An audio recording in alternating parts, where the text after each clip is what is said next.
Sometimes we win over the mental defilements, sometimes we lose to them. But in the beginning, we tend to lose first. For someone with only a little effort, even waking in the morning at 5 a.m. or 6 a.m. is difficult to do.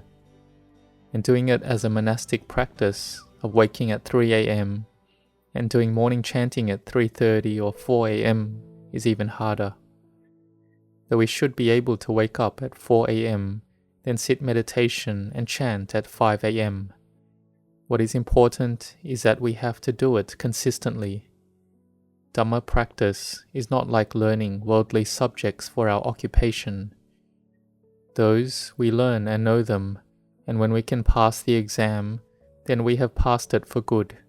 They progress in stages and grades. There is primary school, secondary school, completing one's education, then there is higher of a bachelor's, master's and doctorate. Once we pass it, it's been passed. We have the knowledge and education that is required to be able to do that work. But in bhavana, mental cultivation, there is combat. If the noble eightfold path factor of sila, moral conduct, is strong, then even if we have anger, we will endure it. We have greed, then we endure it. We have delusion, then we endure it. We don't act following it. This is very excellent. It is supreme. We are not following them.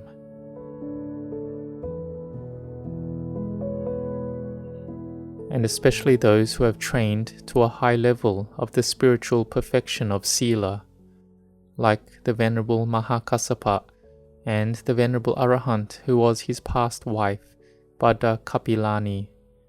Both of them had built a lot of barami, spiritual perfections. They both didn't desire to have a relationship, but it was normal that their parents wanted them to get married, and in the end they met each other. Although they didn't want to have a spouse, but from the plans of the parents, they ended up becoming married. But after marriage they didn't want to be together like that of normal people, because their samadhi, meditative concentration, was very solid, and they had a lot of wisdom. They each set up a flower, setting up a vow so that even in their minds they had no thought of lust. This is called the sila arising from samadhi. And they had built their sila barami a lot, and they ended up giving away all their wealth and going forth for ordination, and both of them attained to becoming arahants. And in a past life they were hermits who were practicing building their barami. They were husband and wife and kept the 8 precepts as well. But the great Bodhisattva, the Buddha-to-be, was going to be born. In the text it says, Saka, the king of the Devas, came to ask them to have lust so that the Bodhisattva would be born, because the Bodhisattva had chosen to be born as a child to the hermits. But the male hermit just had to touch the female hermit's womb, and then Saka would make it so that the hermit would become pregnant. And so the Bodhisattva was born, named Suvarnasama, in order to develop his metta barami, the perfection of goodwill. He would take care of his parents who were blind. So we can see that their sila barami was very prominent and firm. And you as lay people may have just little wealth. There was someone who asked Venerable Ajahn Chah that, I have only a little bit of wealth, how can I make merit? Ajahn Chah said, Hey, to keep sila, do you need to use money? To keep the 5 precepts, you don't need to use any money at all. And there are many people who make merit through giving, but the people keeping sila are just few.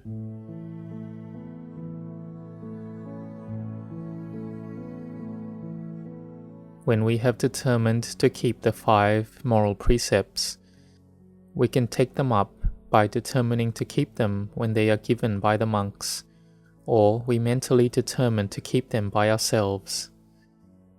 When it comes to the Wat Marp lunar observance day, or to the day that we have decided to observe the 8 precepts, then we mentally determine to keep them, and then we have the 8 precepts already.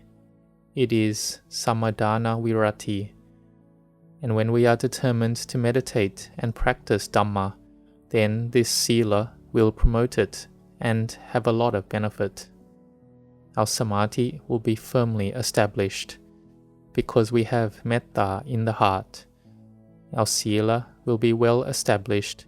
Our samadhi is firm and it will progress to wisdom. The wisdom is the knowledge, an all-encompassing insight into the heap of sankhara, conditioned phenomena, into this rupa and nama, the body and mind. Like when our eye sees forms, ear hears sounds, and so on, we call this phassa, sense contact. Then there arises ignorance, craving, attachment, avijja, tanha, upadana. The ignorance, craving, and attachment arises so quickly. Then we are suffering.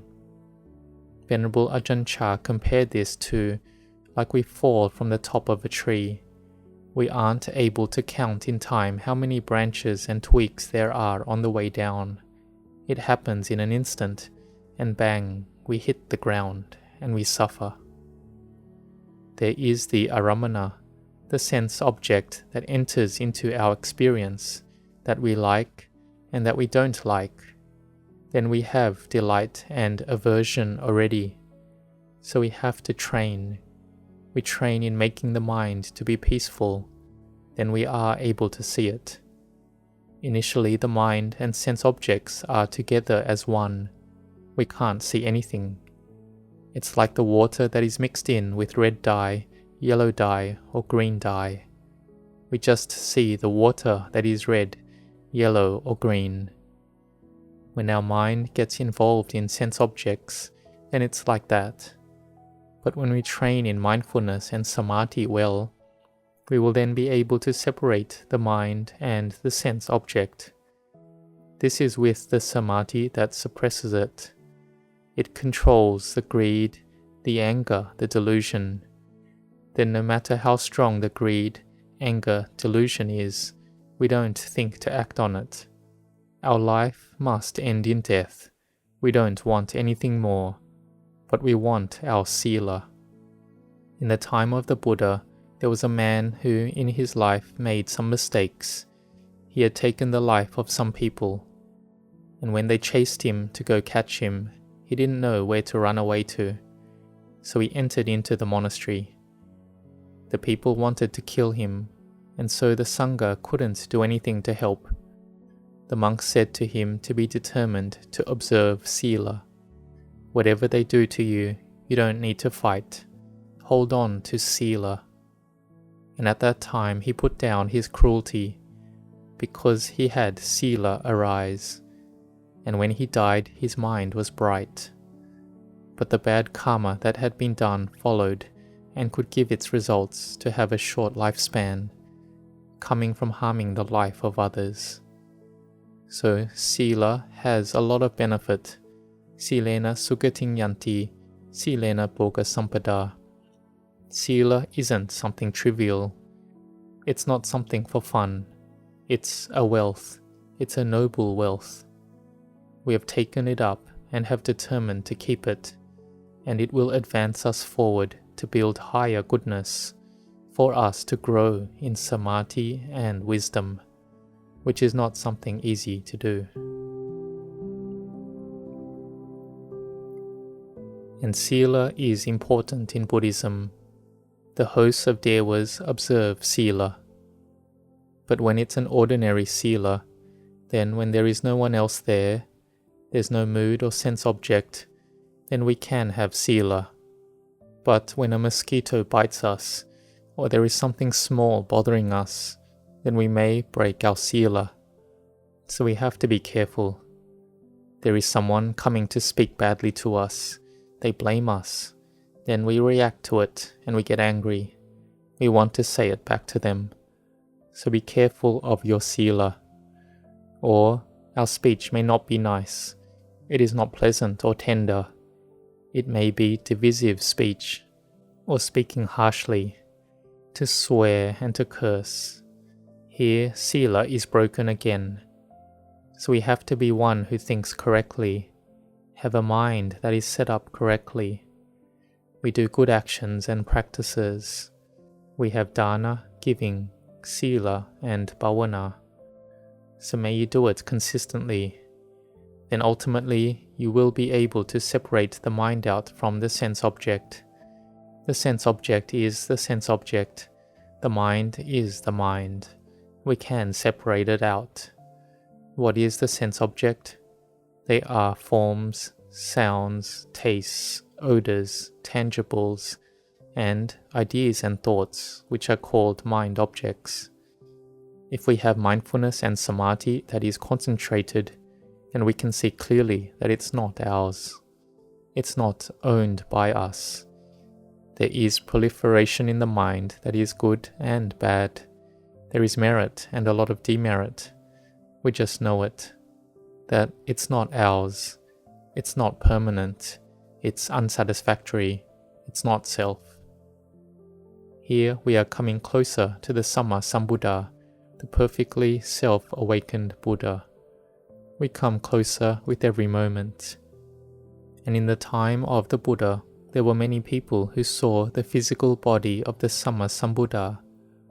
For many, it was meritorious, but for many others, it was demeritorious. It was up to their karma, whether good karma or bad karma.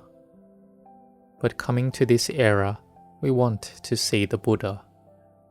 So we can see the Buddha by way of the mind.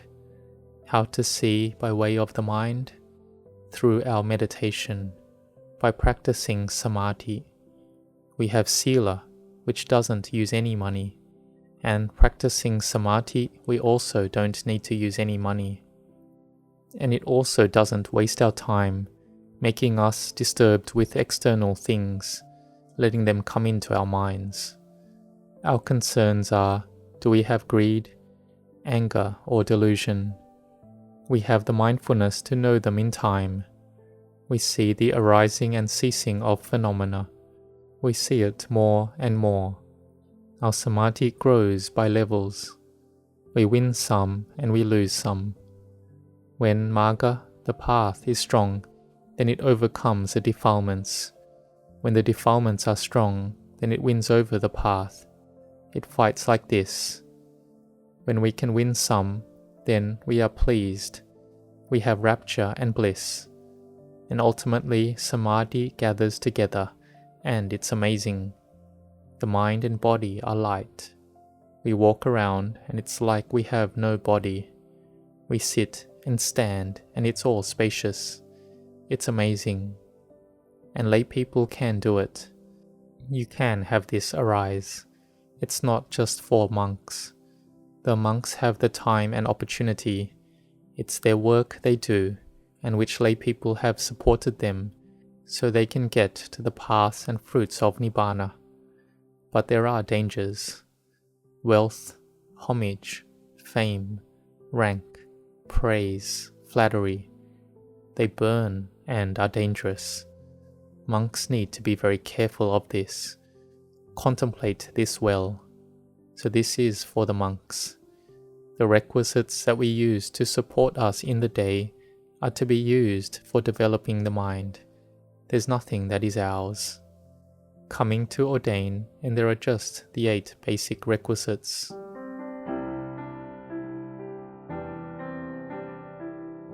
So for lay people, you practice to see the Buddha. So follow the way that I've explained, and we can win over the defilements. The body and mind can be light, and ultimately we see the truth. We can see in our hearts that all things are impermanent. We don't have jhana, mental absorptions at all. We don't have anything at all. We just have wisdom, insight arising. The mind gathers together and knowing arises. Like I have practiced, peace arises, and we see into arising and ceasing a bit. So may we know the path to practice. but we have to put down liking and desire. Otherwise, craving will come up and be hidden in that goodness, and it wants it again. This brings troubles. We need to put it down first. Put down the thought first. Then like this, we will slowly win over the sense objects bit by bit. We need samadhi as our center. Then it will be wisdom that knows in time phenomena as they arise. So for us that have sila, see it as having great value, with no equal. May you be proud in building goodness in your dana, sila and bhavana, and one day you will meet the Buddha. You will see the Buddha in your hearts for sure. That is, if you don't give up your efforts and Dhamma practice, you keep doing it, and doing it with letting go. Putting forth effort can make it tense. You can put forth effort and tenseness arises instantly. So if you have little effort, then you need to put in more effort. But if it's too much stress and strain, then reduce it. Have just the right level. Like the great teacher Venerable Ajahn Chah taught, to do it with an attitude of letting go. May you grow in the Dhamma. May you grow in blessings.